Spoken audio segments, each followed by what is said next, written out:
Hi, I'm Cam, and you're watching DBT Pep Talk.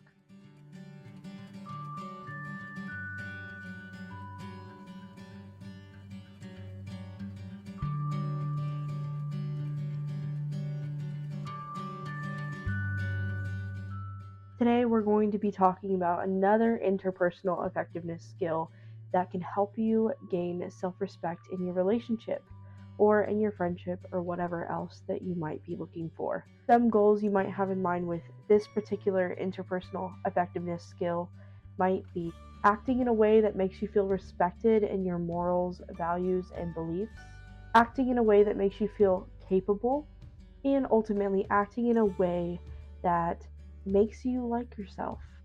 So, this acronym we're going to be using today is called FAST, F-A-S-T. Last video we talked about Dear Man. Dear Man was how to get what you want out of a relationship. This is how to gain the self-respect. FAST is pretty much the how-to of Dear Man, whereas Dear Man is just something to help you get your objective met. Just like we talked about with Dear Man, it is crucial to make sure you have your goals lined up. Nobody can take away your self-respect unless you give it up.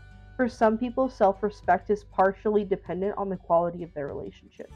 These skills can make you competent and effective because you are tending to your relationships in a skillful way. So the F in FAST stands for be fair. Be fair when you are describing the situation and you're stating your objective. Consider the other person's wants and needs along with your own. Avoid judgment and stick to the facts. Also, be fair to yourself. Don't give in too soon or skew the facts to depreciate yourself. That is probably the worst thing you could do in this situation, so it is important to stand your ground and stand up for yourself.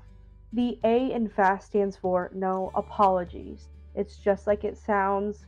Apologizing is going to take away from your power. If the conversation is that you did nothing wrong and you want the other person to respect you, the last thing you need to do is apologize for something that you didn't do, or apologize for making somebody feel bad because you're telling them how you feel.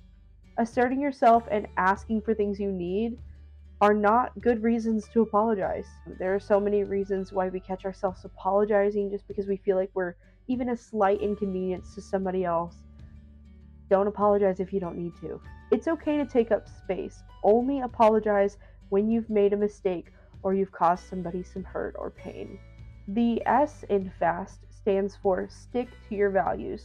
It is so scary to ask for change or to ask for something to be different. It may feel like the other person might stop liking you. This is where a lot of the fears come in for somebody with borderline personality disorder. The fear of abandonment, you're too scared to ask for what you want because of how they might react, and that reaction could lead to them walking away.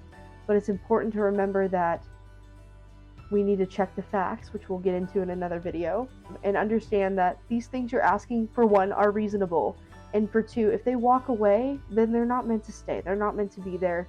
And what you're asking is probably a decent thing you're asking. It's not like you're asking them to become a rocket scientist.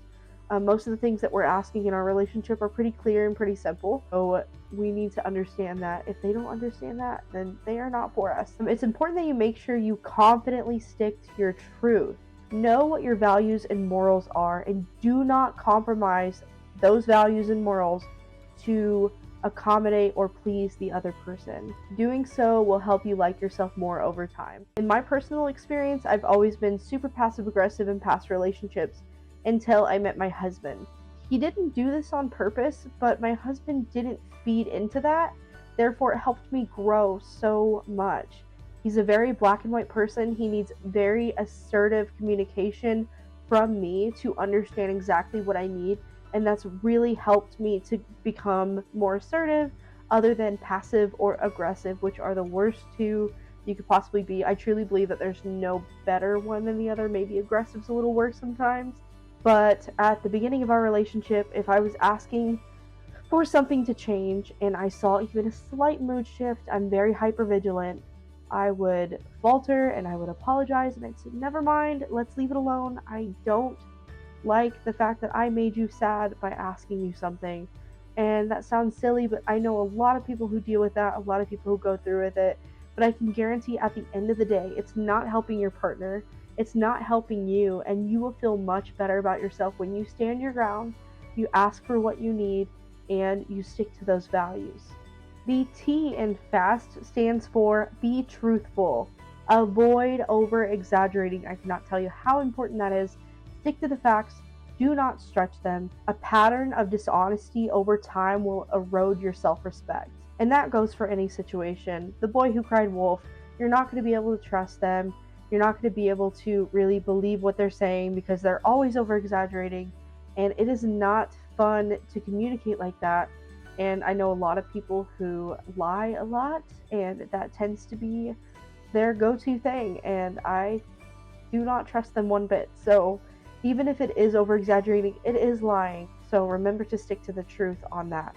Do not make judgmental statements. That's a huge one as well. If you do just restate it with facts, try not to act helpless when you are not, even if you are scared and insecure.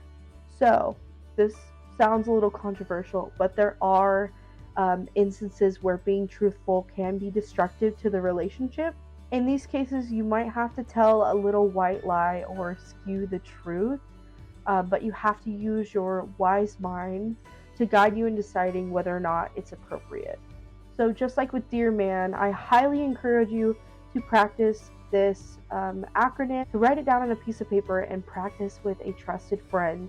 This can go really far. I will say I haven't used FAST as much as I have used Dear Man, and Dear Man can kind of be used for everything, but FAST is very specific in you gaining that self-respect.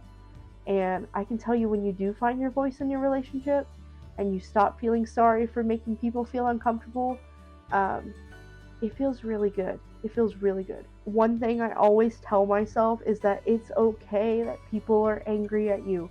It's okay that you made somebody uncomfortable. It's okay. These are normal human feelings, and we should be able to freely express how we feel, and not look at someone's reaction as a punishment. So hopefully you got a lot from this. It was a really quick, easy, simple acronym to go through, and it's a really quick, easy, simple thing to practice. Next video, we're going to be talking about relationship effectiveness, pretty much how to maintain or improve your relationship that you already have. Thank you so much for watching, and everything that was seen in this video is found at dbtselfhelp.com. It has lots of great free resources, and every single thing we tackle in this video and most likely this channel will be on this website.